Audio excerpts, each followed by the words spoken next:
ओम श्री गणेशाय नमः। जय माता दी। जय माँ छिन्नमस्ता। गुप्त नवरात्रि में पांचवें दिन माँ छिन्नमस्ता की पूजा की जाती है। देवी को समर्पित मंदिरों में तंत्र के रूप में महाविद्या की पूजा की जाती है। देवी छिन्नमस्ता के मंदिर और सार्वजनिक पूजा सामान्य रूप से नहीं की जाती है। जब गूढ़ तांत्रिक परंपरा की बात आती है तो छिन्नमस्ता को एक महत्वपूर्ण देवी के रूप में देखा जाता है। देवी के मंदिर भारतीय राज्यों ओडिशा के पूर्वी भाग के साथ साथ नेपाल में भी देखे जाते हैं। हिंदू धर्म के देवी केंद्रित संप्रदाय शक्तिवाद के कलिकुला संप्रदाय में देवी की पूजा की जाती है। साधारण उपासकों द्वारा इसी वजह से इसे आम जनता के लिए उपयुक्त नहीं माना गया है, लेकिन इनकी अलग से पूजा करने का विशेष विधान दिया गया है। गुप्त नवरात्रि के पांचवें दिन माँ छिन्नमस्ता की पूजा करने का नियम है। तंत्र शास्त्र में देवी छिन्नमस्ता की उपासना से समाज में प्रसिद्धि मिलती है।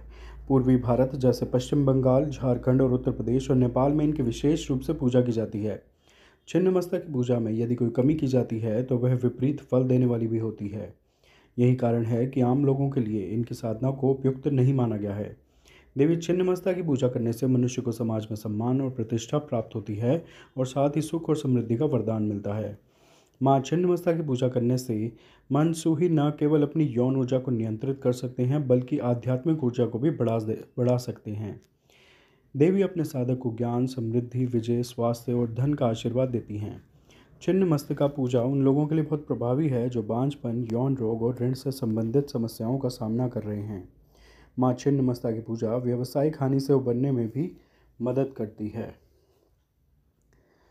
माँ छिन्नमस्ता की पूजा से समृद्धि, स्थिरता और लंबे जीवन के साथ साथ और भी अनगिनत लाभ होते हैं। छिन्नमस्तिका मंत्र कुंडलिनी जागरण में एक महत्वपूर्ण भूमिका निभाता है। कुंडलिनी योग माँ के अभ्यास के दौरान मूलाधार चक्र के जागरण के लिए छिन्नमस्तिका मंत्र का जाप किया जाता है। माँ छिन्नमस्तिका का मंत्र है श्रीम ह्रीम क्लीम ऐंग वज्र वैरोचनीये हुम हुम फट स्वाहा। आइए जानते हैं माँ छिन्नमस्ता की उत्पत्ति की कथा। भगवती छिन्नमस्तिका का स्वरूप अत्यंत ही गोपनीय है। इसे कोई अधिकारी साधक ही जान सकता है। इनके प्रादुर्भाव की कथा इस प्रकार से है। एक बार भगवती भवानी अपनी सहचरी जया और विजया के साथ मंदाकिनी में स्नान करने के लिए गई। स्नानोपरांत क्षुधाग्नि से पीड़ित होकर वे कृष्ण वर्ण की हो गई। उस समय उनकी सहचरियों ने भी उनसे कुछ भोजन करने के लिए मांगा। देवी ने उनसे कुछ समय प्रतीक्षा करने के लिए कहा। थोड़ी देर प्रतीक्षा करने के बाद सहचरियों ने जब पुनः भोजन के लिए निवेदन किया तब देवी ने उनसे कुछ देर और प्रतीक्षा करने के लिए कहा। इस पर सहचरियों ने देवी से विनम्र स्वर में कहा कि माँ तो अपने शिष्यों को भूख लगने पर अविलंब भोजन प्रदान करती है, आप हमारी उपेक्षा क्यों कर रही हैं। अपने सहचरियों के मधुर वचन सुनकर कृपामयी देवी ने अपने खड्ग से अपना सिर काट दिया।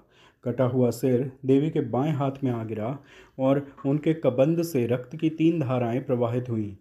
वे 2 धाराओं को अपनी दोनों सहचरियों की ओर प्रवाहित कर दी, जिसे पीती हुई दोनों बहुत प्रसन्न होने लगी और तीसरी धारा का देवी स्वयं पान करने लगी। तभी से देवी छिन्नमस्ता के नाम से प्रसिद्ध हुई। ऐसा विधान है कि आधी रात अर्थात चतुर्थ संध्याकाल में छिन्नमस्ता की उपासना से साधक को सरस्वती सिद्ध हो जाती हैं। शत्रु विजय, समूह स्तंभन, राज्य प्राप्ति और दुर्लभ मोक्ष प्राप्ति के लिए छिन्नमस्ता की उपासना अमोघ है। छिन्नमस्ता का आध्यात्मिक स्वरूप अत्यंत महत्वपूर्ण है। छिन्न यज्ञशीर्ष की प्रतीक ये देवी श्वेत कमल पीठ पर खड़ी हुई हैं। दिशाएं ही इनके वस्त्र हैं। इनकी नाभि में योनि चक्र है। कृष्ण, तम और रक्त रज गुणों की देवियां इनकी सहचरियां हैं। ये अपना शीश काट कर भी जीवित हैं। यह अपने आप में पूर्ण अंतर्मुखी साधना का संकेत है। विद्वानों ने इस कथा में सिद्धि की चरम सीमा का निर्देश माना है। योग शास्त्र में 3 ग्रंथियां बताई गई हैं जिनके भेदन के बाद योगी को पूर्ण सिद्धि प्राप्त होती है। इन्हें ब्रह्म ग्रंथि, विष्णु ग्रंथि तथा रुद्र ग्रंथि कहा गया है। मूलाधार में ब्रह्म ग्रंथि, मणिपुर में विष्णु ग्रंथि तथा आज्ञा चक्र में रुद्र ग्रंथि का स्थान है। इन ग्रंथियों के भेदन से ही अद्वैतानंद की प्राप्ति होती है। योगियों का ऐसा अनुभव है कि मणिपुर चक्र के नीचे की नाड़ियों में ही काम और रति का मूल है। उसी पर छिन्ना महाशक्ति आरूढ़ है। इसका ऊर्ध्व प्रवाह होने पर रुद्र ग्रंथि का भेदन होता है।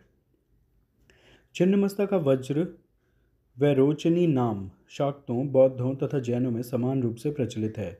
देवी की दोनों सहचरियाँ रजोगुण तथा तमोगुण की प्रतीक हैं। कमल विश्व प्रपंच है और कामरति चिदानंद की स्थूल वृत्ति है।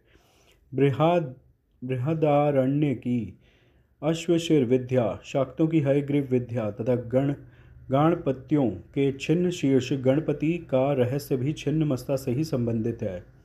हिरण्यकश्यपु, वैरोचन आदि छिन्न मस्ता के ही उपासक थे, इसलिए इन्हें वज्र वैरोचनिया कहा गया है। वैरोचन अग्नि को कहते हैं। अग्नि के स्थान मणिपुर में छिन्न मस्ता का ध्यान किया जाता है और वज्र नाड़ी में इनका प्रवाह होने से इन्हें वज्र वैरोचनिया कहते हैं। श्री भैरव तंत्र में कहा गया है कि इनकी आराधना से साधक जीव भाव से मुक्त हो शिव भाव को प्राप्त कर लेता है। ये थी माता छिन्नमस्ता की उत्पत्ति की कथा। आप सब प्रेम से मेरे साथ बोलिए, जय माता दी, जय माँ छिन्नमस्ता। कृपया इस वीडियो को लाइक व शेयर करें व चैनल सब्सक्राइब करें। धन्यवाद। जय माता दी, जय माँ छिन्नमस्ता।